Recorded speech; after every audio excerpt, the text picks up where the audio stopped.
ఉప్పల్లో ఉన్న డిఎస్ఎల్ విచ్యూ మాల్కి అయితే వచ్చేసాం. ఇక్కడైతే ఉందబ్బా ఏముంది మాల్, మ్యాక్స్ కానించి మనకి లైఫ్ స్టైల్ ఏంటి, ఇంకా జూడియో, సినిమా పాలిక్స్, ప్రతిదీ చాలా అంటే చాలా బాగున్నాయి. లోపలికి వెళ్తే మాత్రం అద్భుతం ఉంది అసలు. ఈ అందాలు ఇవన్నీ మామూలుగా లేదు లోపల. మనం అయితే ఒక ఆట ఆడుకున్నాం. ఇక లోపలైతే చూస్తే ఎటు చూసిన గ్లాస్తో అద్దాలతో నిండిపోయి కనులు విందగా ఉందండి నాకైతే చూడడానికి. ఇంకా ఫుడ్ విషయం వచ్చేసరికి అయితే అబ్బబ్బా ఎన్ని రకాలు అసలు. లోపల అయితే అమ్మాయిలను చూస్తే నాకు అనిపించిందండి అసలు ఈ మాల్లో ఇంత అందమైన అమ్మాయిలు తిరుగుతూ ఉంటారా అనుకున్నా. ఉండవు బొమ్మలో చాలా. ఇంకా ఏంటంటే చూశాను, అటు చూసి ఇటు చూసి ఎక్కడికి వెళ్దాం తెలియక మళ్ళీ పైకి వెళ్తున్నా. ఇతనైతే మా ఫ్రెండు.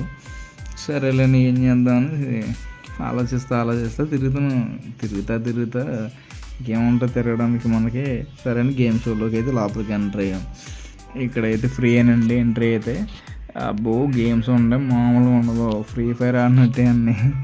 అసలు క్రికెట్ కావాలంటే క్రికెట్, మనకి ఏది కావాలంటే అది. సరే అని ఇంకా చూసాం. ఫుడ్ చూద్దాం అనుకుంటే పెద్ద కాస్ట్లీ కనిపించింది మనకి, మామూలుగా ఉంటుంది ఇంక మరి. సరే అని ఫుడ్ కోర్ట్లోకి వెళ్ళి జస్ట్ టేస్ట్ చేద్దామని కోక్టిని అయితే చెప్పుకున్నాం.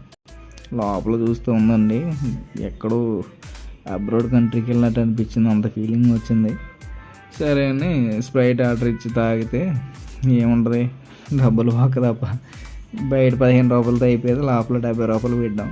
ఏముంది అదొక ఎంజాయ్, మామూలుగా ఉండవు కానీ అసలు. సరేలే ఏముంటాయి చూడడానికి, ఏది చూసినా అందాలు బొమ్మాలు చిందులు. సరే అని కొంతసేపు లోపల గేమ్స్లో పార్టిసిపేట్ చేసి అలా ఆడాం సరదాగా. సరే అని ఇంకా బయట వర్షం వచ్చేలాగా ఉందని సరదాగా బయటికి వెళ్ళాం. అలా గ్రీన్ గార్డెన్లో తిరుగుతా